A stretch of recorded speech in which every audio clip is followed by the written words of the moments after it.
tell you what, those stairs are not designed for women in heels, all right? I don't really know which side I'm going to use, so I'm probably going to be a little bit all over the place. That's kind of how I like to do life. Want to let you know I am here first and foremost because I love my great-grandmother. Her name is Ellen Blunt. I also love my parents. They're 65-ish, 68-ish. And if we get a chance to talk for long enough, I may learn to love you. I tend to have a nasty attitude at times, so we might have to get beyond that. But the love is in the room nonetheless. I'm excited for this. Let's see if this bad boy works. It does not.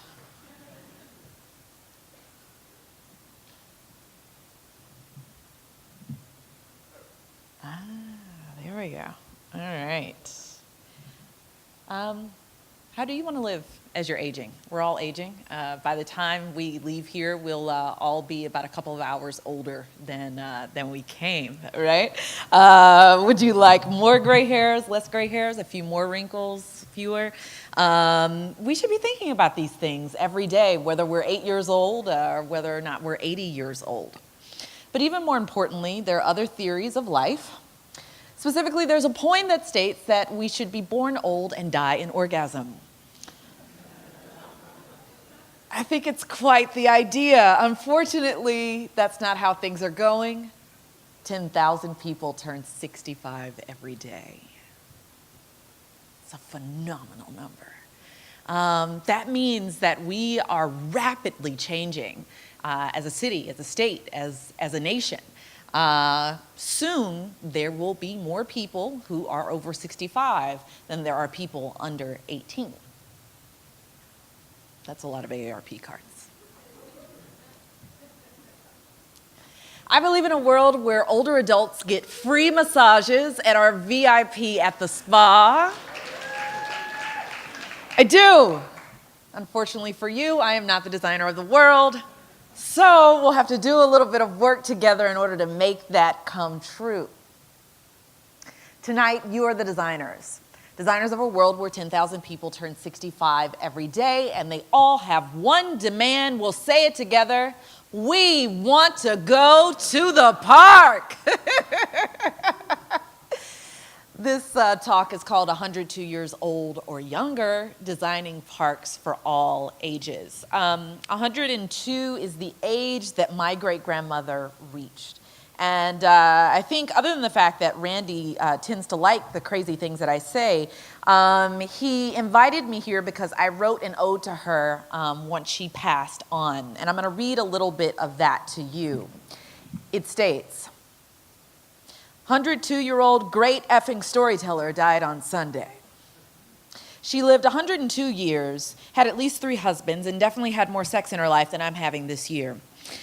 She told epic jokes without a single curse word. Her sets were one-liners about cows and cornbread and Southern things. She was a Southern belle, and my great-grandmother, we called her Dear. There was no kale in her diet or avocado toast, just really good cornbread and collard greens to be eaten with your hands. I think the only reason she lived so long is because she had a big appetite and was regular. That's Southern for poops well.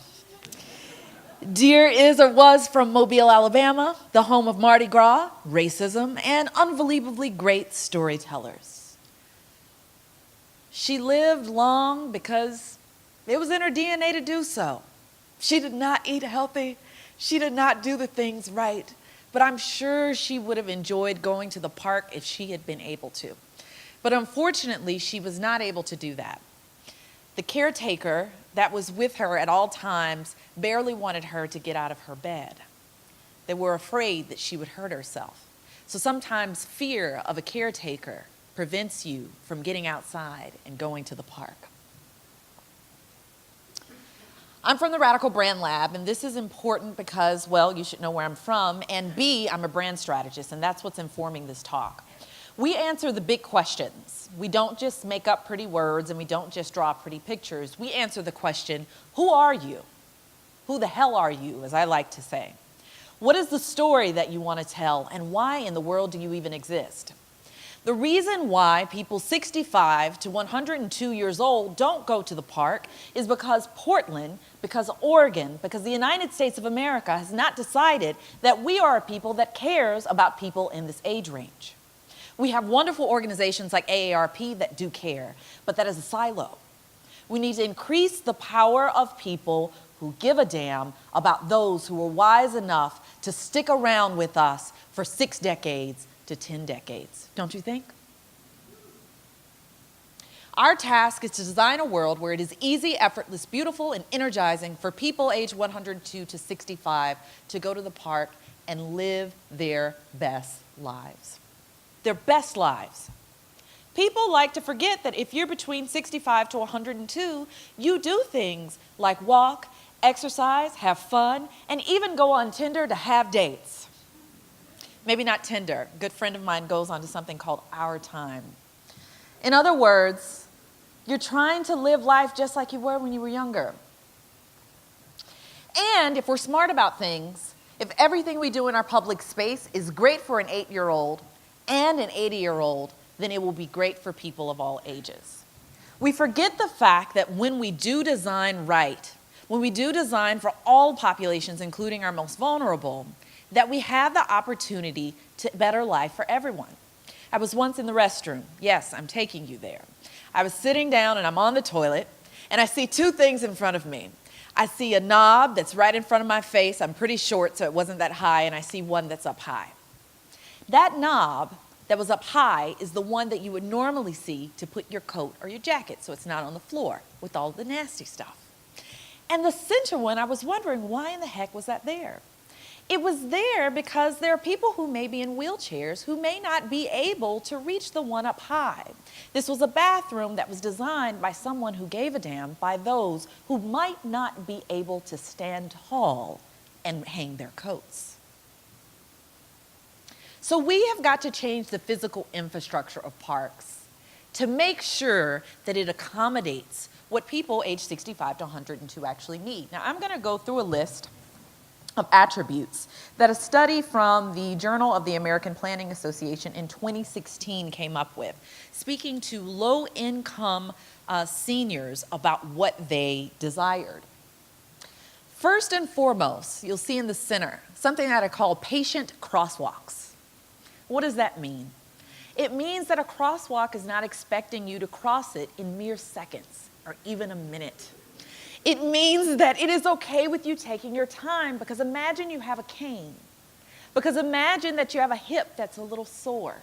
Because imagine that the cars that are going down the street are moving way too fast for the pace that you're walking. You are not going to be able to feel safe as you're walking across that street, right? And guess what? In order to get to our parks, we have to cross streets. This is important. Better signs, bigger fonts. Half the room of these people can't see. Face it, we know this. I can't see it. I'm 33 years old. I haven't been able to see since I was in the 3rd grade. I need glasses. People who are older, unless they're my great-grandmother and never needed glasses to see, even at 102 years old, typically want larger fonts on signage. Signage that tells you how to operate in a park such that you feel safe. You feel like you can have the lay of the land and know what's going on. Water features. I don't know why older people wanted water features other than the fact that water is calming and it's amazing. Also, imagine a park where you come in and there are attendants that know you by your name. They know what medications you need to take. They know when your last visit to the doctor was. They know what you like to eat, and they may have even brought you a snack because you come on a regular basis. Imagine that those patient crosswalks include people who would help you to cross the street if you needed it. Imagine that you come to the park as much to meet the people as you do the wildlife. We are living in a society that is working basically in isolation, from the younger children to those who are older. It is wonderful to be able to go to a park and see a stray cat who's sauntering by, looking cute, and so excited to see you, or a dog that's friendly. It's also interesting that some seniors, some older adults, want a park to themselves. They love the intergenerational stuff, but they also would just like to be with their people. This is important, more important than you know. Falls, the fear of falling in a park is huge for older adults because falls can ultimately lead to death. Falls can ultimately lead to you never being able to get up again. And when you have youngsters who are going about on their skateboards, it's unpredictable as to whether or not you'll be able to walk safely and not get knocked down. There are 1,000 other considerations. Programming is one of them. Maybe you don't have anyone to accompany you to the park. Maybe you need a reason to come. When I wrote this piece about my great-grandmother after she passed, I said something crazy. I said, I dream of a life where every senior citizen gets a free monthly massage, you know this, a microphone, and a stage to tell their truths. I dream of a life where the world listens to the stories of the elderly and the 80-plus crew gets the attention and the community they deserve. I dream of making a corner in a Portland park where the sun is out and older adults tell their stories while sipping on summertime lemonade or vodka, not giving a damn, like old folks are so wont to do. Would you come out and listen? I didn't know at this time that it was called programming. I just thought it was a crazy idea. A crazy idea dedicated to Dear, my 102-year-old great-grandmother who you met. The question is, how can we get older adults to go to the parks? And some of you already know those answers. I encourage you to speak up loud and clear, to tell the city of Portland, to tell AARP, who's already advocating on your behalf, to tell all of the people in the world that you demand to have a world that is suited for you. And part of that is you understanding that this is not a park, this green square that you see of Alberta Park. A park does not stop where its land boundaries exist. A park is the sum total of the land it occupies, the transit options to get to the community that it supports, the people who visit it, the people who wish they could visit it and can't, the people who don't even consider it, but would if there were something different. And below is an equation for all of you who like math.